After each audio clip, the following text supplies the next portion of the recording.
Hi, everyone. My name's Danielle Bottineau, but I'm also known as LGBT cop. What does that mean? Yes, I'm a cop. Yes, I'm queer. But no, I don't like donuts. Encouraging others to live authentically as them true selves helps to create space where unlimited potential and opportunity can happen. I'm currently challenging the assumption that my identities of being a queer woman police officer cannot coexist. I truly believe that they can. I truly believe that I live my authentic self and my truth every single day at those exact intersections of being a queer woman police officer. I also think this has helped me to move forward in bringing our communities together, that being the LGBTQ community and the Toronto Police Service as an organization. But first, let me tell you my story.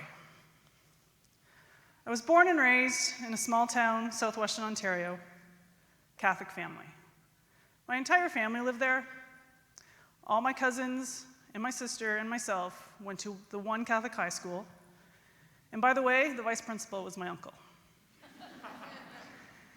I lived for 20 years of my life thinking I knew what my identity was. I tell the story of living the expectation. I say expectation. I grew up Catholic. I dated guys all through high school. I thought I was going to marry a guy. Have you ever had to keep a part of yourself hidden from your school, from your family, from work? I eventually moved away to go to university, and that's when my two lives started to exist. Why? Because I just happened to meet someone who happened to be a woman. I say two lives because I had my life at university, and then on weekends and on holidays, I had my life of expectation with my family. This took place for 2 years. I eventually moved back home, which is a challenge on a good day, let alone dealing with one's sexual orientation, Catholic family, moving back in with mom and dad. So I decided I had to join a support group. I needed to figure out how I was going to move forward in my journey with myself, but more importantly, with my family. Unfortunately, I was forced out of the closet. This support group sent something home. My mom opened it by mistake, and it had the word lesbian right on it. And that's how my parents found out that I was gay. We had some tough conversations. We had some hiccup moments. My dad thought I had the 24-hour flu for 6 months. But I have a good story, folks. Never did I think I was going to get kicked out or disowned by my family. And I tell you that because little did I know back then that 20% of the homeless youth here in Toronto identify as LGBTQ, and 40% across Canada. And the number one reason is family rejection.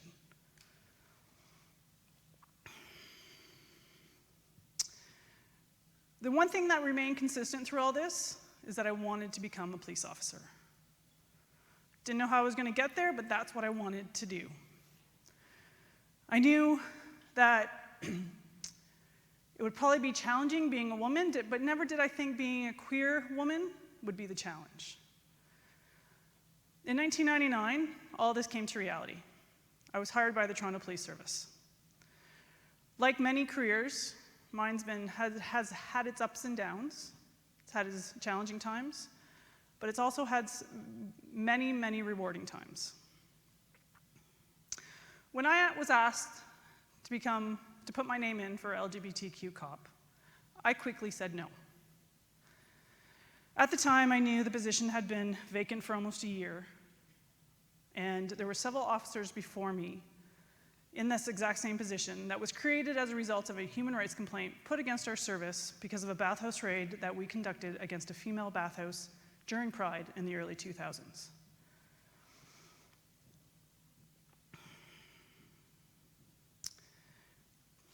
But I also knew that this might be an opportunity. But it wasn't going to be a quick or easy decision, and it wasn't just going to be a decision that was going to affect myself. It was also going to affect my partner. And when we decided that I would take this position on and become the gay poster child, which several times I have said I will never be the gay poster child, here I am, the gay poster child. I can tell you at the time, did I not realize how big of a life-altering decision it was going to be, and it truly, truly is. But with this position, one of the biggest moments of my life was the first time that I was able to be in the Pride Parade with my wife and share that experience. Never did I think, and I think I was naive because I have a good story, folks. I'm one of the fortunate ones, right? Did I think this was going to be a big deal? No, but it was. It truly, truly was. That I was able to be myself, that I was able to hold hands with my partner, my wife, walking down the streets of Toronto. But in saying that, it's come with many challenges. Challenges because I wear the uniform, so you can imagine the conversation in the community. There's assumptions made because I wear the uniform that I'm going to talk a certain way, I'm going to toe the company line, and I'm going to act a certain way. Those exact same challenges are coming from my own colleagues from within the service. And when I say that, there's an assumption that I should be sticking to the culture within. But I can truly say that I've brought my authentic self both to the community and to the service that I serve. But in saying that, part of those challenges, but I've also think it has helped me deal with some of the most contentious issues that our service has faced. And one of those in particular, and I think that we need to keep on talking about it, is in relation to the Black Lives Matter and the Pride Parade in 2016. This conversation is far from being over, folks. But I can tell you, the minute that Black Lives Matter was invited to be into that parade, I got phone calls from my colleagues saying, we need to get them out. We need to get them uninvited. I said, no, we don't. They have every right to be there. They were an invited guest as an honorary group. And besides that, it's not our parade. The day of the parade, we were being held up. I had colleagues coming up to me saying, we need to go down there and take them out of the parade. And I said, no, we don't. I said, everybody has a right to protest here in Canada. It's not our parade. Pride Toronto has a permit till 6 p.m. If we need to stand here till 6 p.m., folks, then that's what we're going to do. So you can imagine these conversations that I'm having with my colleagues. I will say this about that entire situation and the ongoing conversations we have. I always give credit to Black Lives Matter. Why? Because they've triggered a very important conversation within our service and within the institution. And that being that we need to start doing a better job as a service, as a community, as your LGBTQ liaison officer when it comes to marginalized and racialized members of the community. The conversation is far from over. But prior to that conversation, I had my challenges just bringing up the LGBTQ acronym and the appropriate language, gender-neutral washrooms, as well as the ongoing training that we're expanding within the service. About a year ago, I had colleagues talking in front of me about a meeting that they were going to the next day. And the conversation went like this: what time's the meeting the next morning? To which they responded, say at 7 a.m. And one sergeant turns and says, that's so gay. Everybody in the entire space looked at me. I think they thought I was going to lose it. To which I just turned to her and said, did I really hear what I think I heard? Went into this big apology. I think she thought I was going to lodge a human rights complaint. But for me, it was an opportunity to do that educational piece, to continue the conversation, right? Same things happened when we were introducing gender-neutral washrooms into police headquarters and the police college. So you can imagine the conversations that I'm having around gender-neutral washrooms, right? At the end of the day, they're part of our landscape moving forward. And again, the conversations that I'm having, it's continuing to change the conversation from within a very heteronormative, male-dominated institution. So you can imagine these conversations being triggered by a queer police officer, but also a woman.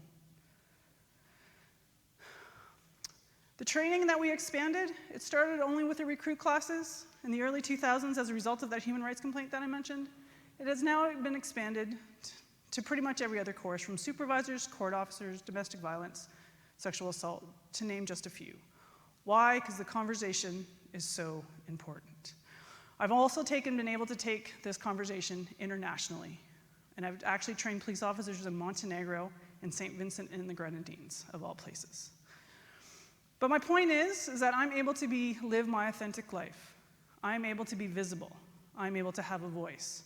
And because of that, I think I have encouraged many other members within my service to be able to do the same.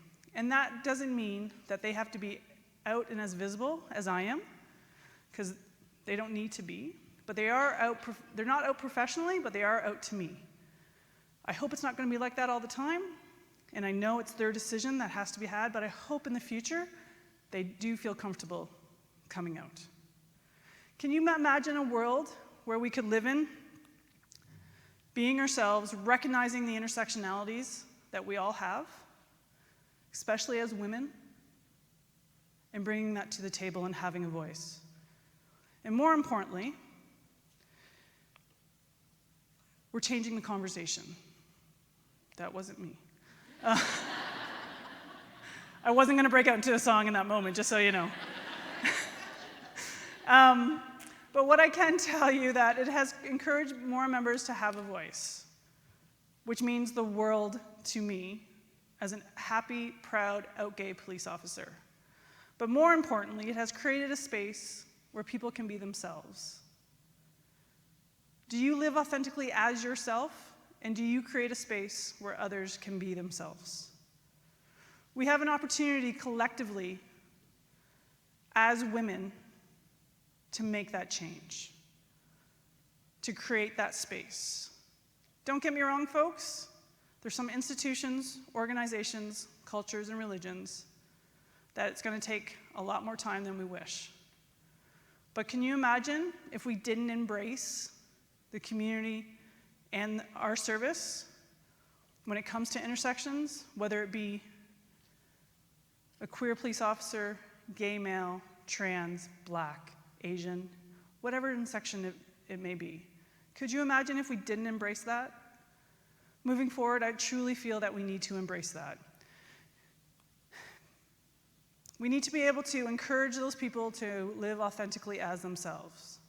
Courage is being yourself every day in a world that tells you to be someone different. And what I'm going to put out to you folks today, especially the women in the room, is every day, what I'm going to ask of you is to show up, to stand up, and to make that difference. And the reason I'm asking you that, because every single one of you in this space are Wonder Woman. Thank you, folks.